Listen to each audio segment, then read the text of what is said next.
YouTube channel पर स्वागत करता हूँ। पिछले वीडियो में हमने पढ़ा था हास रस, ठीक है। उसकी परिभाषा और उदाहरण देखा था और थोड़ा समझा था कि स्थायी भाव क्या होते हैं, विभाव क्या होते हैं। तो उसी क्रम में आज हम दूसरा अपना वीडियो लेके आए हैं करुण रस, जो कक्षा 10 के सिलेबस में लगा हुआ है।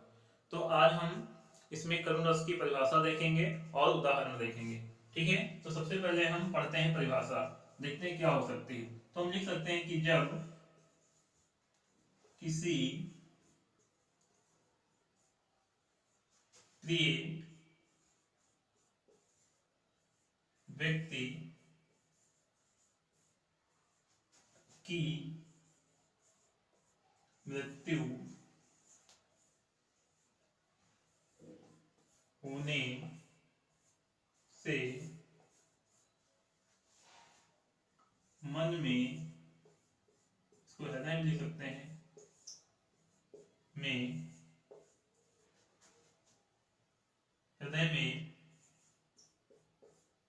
शोक नामक स्थायी भाव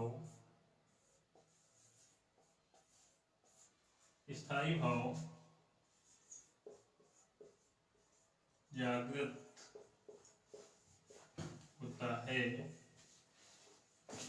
होता है, तो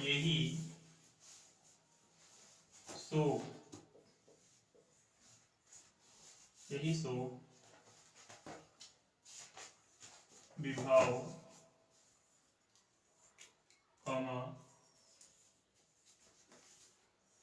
अनुभाव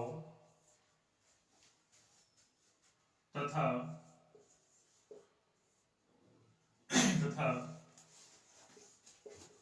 संचारी भाव पुष्ट होकर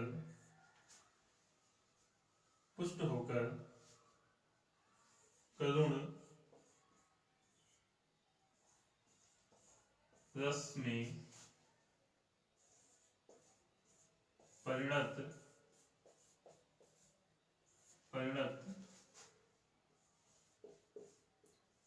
हो जाते हैं,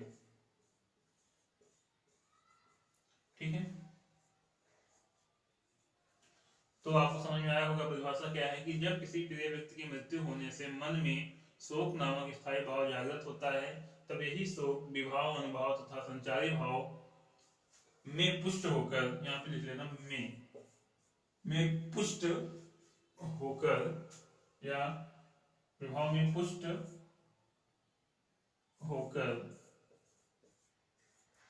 होकर करुण रस में परिणत हो जाते हैं। यहाँ पे थोड़ा देखना मिस्टेक है, इसको सही कर लेना कि तथा संचारी भाव में पुष्ट होकर करुण रस में परिणत हो जाते हैं, ठीक है। अब इसके बाद हम बात करते हैं उदाहरण की। इतना आपके समझ में आया होगा, एक बार फिर से पढ़ के देख रहे हैं, ठीक है। क्या लिखा हुआ है? जब किसी प्रिय व्यक्ति की मृत्यु, प्रिय व्यक्ति हो सकता है। अब प्रिय व्यक्ति में कौन हो सकता है? भाई सभी हमारे प्रिय होते हैं, भाई बहन, माता पिता, पति, जो भी है वो सब हमारे क्या होते हैं? प्रिय होते हैं, ठीक है। या इसके अलावा ये भी हम कह सकते हैं कि अगर कोई हमारी प्रिय वस्तु है वो नष्ट हो जाए, तब भी हमारे मन में कैसा भाव लगेगा? शोक का लगेगा, ठीक है। तो यहाँ पे मैंने जो परिभाषा लिखवाई वो सीधे अपने शब्दों में लिखवा दी कि जब किसी प्रिय व्यक्ति की मृत्यु होने से मन में या हृदय में शोक नामक स्थायी भाव जागृत होता है, तो यही शोक विभाव, अनुभाव तथा संचारी भाव में पुष्ट होकर करुण रस में परिणत हो जाता है। तो ये इसकी क्या हो गई? परिभाषा हो गई। अब हम बात करते हैं उदाहरण की। इसको हम बस करते हैं, फिर हम देखते हैं उदाहरण क्या है, ठीक है। अब एक उदाहरण हम लेते हैं। अगर हम सिंपल से एक छोटा सा उदाहरण है, पहले हम उसी को समझ लेते हैं कि क्या हो सकता है। तो उदाहरण में अगर हम देखें, उदाहरण खड़ूस का उदाहरण क्या हो सकता है? बहुत ही एक ही लाइन का उदाहरण है, उसको हम अगर याद करके लिखना चाहें तो तुरंत याद करके लिख सकते हैं। जैसे कौन सा है? हे खग मृग, हे मधुकर श्रेणी, तुम देखी, तुम देखी तुम देखी सीता मृग नयनी, सीता मृग नयनी।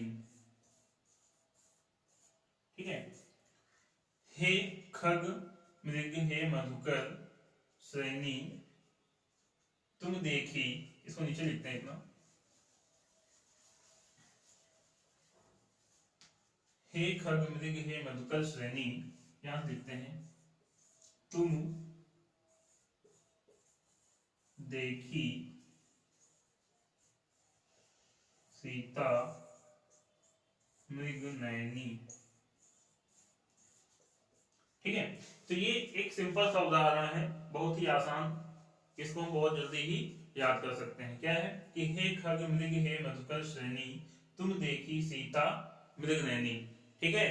तो इसमें कब की कथा बताई गई, थोड़ा समझ लेते हैं। जब पंचवटी में, आश्रम में राम लक्ष्मण सीता रहते हैं, तो वहां पर क्या होता है कि एक मृग को मारने के लिए राम चले जाते हैं और फिर उनके साथ छल होता है। तो क्या होता है कि सीता वहीं आश्रम में रह जाती हैं और लक्ष्मण भी उनको ढूंढने के लिए चले जाते हैं। उतने में क्या होता है, रावण आता है, उनका हरण करके लेके चला जाता है। ठीक है। तो जब राम कुटिया में पहुंचते हैं, तब जब सीता को नहीं देखते हैं, तब वो वहां पे जो पशु पक्षी थे उनसे क्वेश्चन करते हैं कि हे खग पक्षियों, मृग यानी हिरण, क्या आपने मधुकर, मधुकर श्रेणी, श्रेणी में होता है पंक्तियां यानी मधु, मधुकर। ठीक है। तो मधुकर मीन्स जो जो भावों की जो पंक्तियां थी उनसे। ठीक है। रुक कर यह चीज फिर से बोलो। ठीक है। अब देखिए, जो समझते हैं फिर से। रुक जाओ थोड़ा, अब की बात बोलो। देखो जैसे लिखा है हे खग मृग हे मधुकर श्रेणी, तो इसमें क्या है कि वहां पर जो आश्रम के पास जो पशु पक्षी रह रहे थे, ठीक है, उनसे श्री राम क्या करते हैं, क्वेश्चन करते हैं। क्या करते हैं कि हे खग मृग हे मधुकर श्रेणी, यानी खग पक्षी मृग हिरण जो थे, मधुकर यानी जो मधुमक्खियां थी या जो भंवरे थे, उनकी जो पंक्तियां थी, उनसे क्या क्वेश्चन करते हैं कि तुम देखी सीता मृगनयनी, यानी मृग के समान नैनों वाली तुमने कहीं सीता को देखा है। तो ये क्वेश्चन कौन करती हैं, कौन करते हैं, राम करते हैं। किससे, वहां के जो आसपास जो पशु पक्षी उपस्थित थे। ठीक है। तो ये एक उदाहरण हो गया। अब एक दूसरा उदाहरण देखते हैं, तो उसमें हम थोड़ा डिटेल में समझते हैं कि क्या हो सकता है। तो इसको हम रद्द करते हैं, फिर आगे देखते हैं।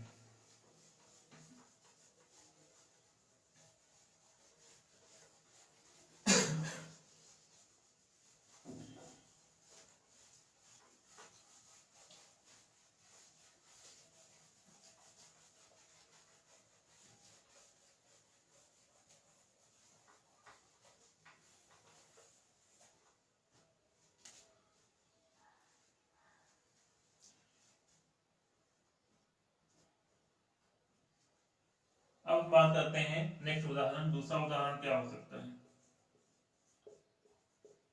तो दूसरा उदाहरण हम एक लेते हैं कि अभी मुकुट बंधा, अभी मुकुट बंधा था माथ, अभी मुकुट बंधा था माथ, हुए हुए कल ही हल्दी के हाथ, अभी मुकुट बंधा था माथ, हुए कल ही हल्दी के हाथ, खुले भी ना थे, खुले भी ना थे लाज के बोल, खुले भी ना थे लाज के बोल, खिले थे, खिले थे चुंबन शून्य कपोल, कपोल, हाय हाय रुक गया यही संसार, हाय रुक गया यही संसार, बना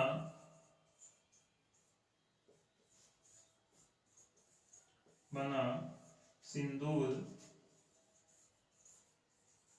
अनल,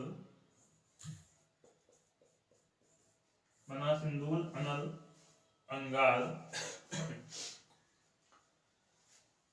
आगे है वताहत लतिका वह सुकुमार, वताहत लतिका, वताहत लतिका,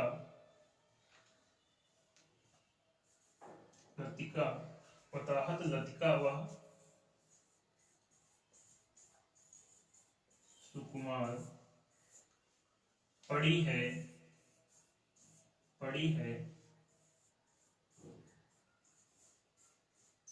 छिन्ना धार।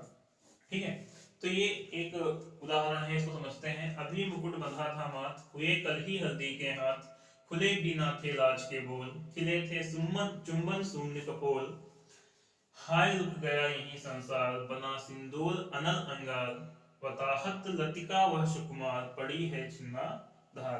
तो इन पंक्तियों में क्या बताया गया? कोई एक नवविवाहित स्त्री थी जिसकी नई नई शादी हुई थी और उसका पति उसकी शादी के कुछ ही समय पश्चात क्या होता है, उसकी मृत्यु हो जाती है। ठीक है, तो वो जो स्त्री थी उसकी मनोदशा के बारे में बताया गया कि उसकी उस वक्त की जो दशा थी वो क्या थी। तो ये आपको पता है कि घर में अगर किसी की मृत्यु हो जाए, ठीक है, और जो हमको बहुत ही अधिक प्रिय हो, तो जो हमें बहुत अधिक प्रिय है और उसकी मृत्यु हो गई है, तो हमारे मन में जो भाव जगेगा कैसा होगा? शोक का ही होगा। और जहाँ शोक का भाव जगे तो वहां रस कौन होगा? करुण होगा। तो इस पंक्ति में वही बताया गया है, कोई नवविवाहित स्त्री थी जिसकी शादी के कुछ ही दिन बीते थे और उसकी क्या हो गई थी? मृत्यु हो गई थी उसके पति की।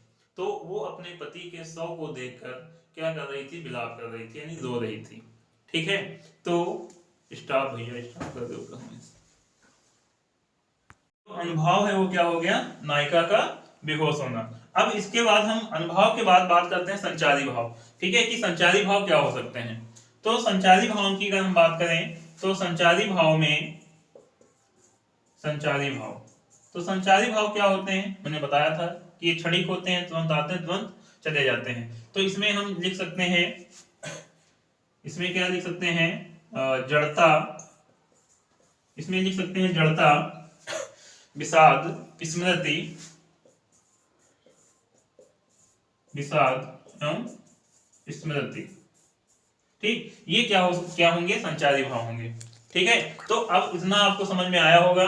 ठीक है, कि स्थायी भाव क्या होता है, विभाव क्या होता है, आश्रय क्या होता है, आलंबन क्या होता है, उद्दीपन क्या होता है, संचारी भाव क्या होते हैं, इतना आपको समझ में आ गया होगा। और इस ऐसे मैंने आपको पहले भी जब मैंने रस परिचय करवाया था तो वहां पे मैं पहले ही बता चुका हूँ कि ये क्या होते हैं। हालांकि पेपर में आपसे ये सब नहीं पूछा जाएगा, आपसे केवल इतना ही पूछा जाएगा कि परिभाषा और उदाहरण, करुण रस की परिभाषा और उदाहरण लिखिए। तो करुण रस की परिभाषा मैंने पहले बता दी और उसके बाद एक उदाहरण लिखना होता है, जो मैंने अभी 2 लिखवाए हैं, एक ये और इससे पहले वाला। तो जो पहले वाला है बहुत छोटा है, उसको आप याद कर सकते हैं। हालांकि ये भी बहुत आसान है, ज़्यादा कठिन नहीं, इसको भी आप याद कर सकते हैं। ठीक है, तो उम्मीद करते हैं कि आपको वीडियो पसंद आया होगा। धन्यवाद।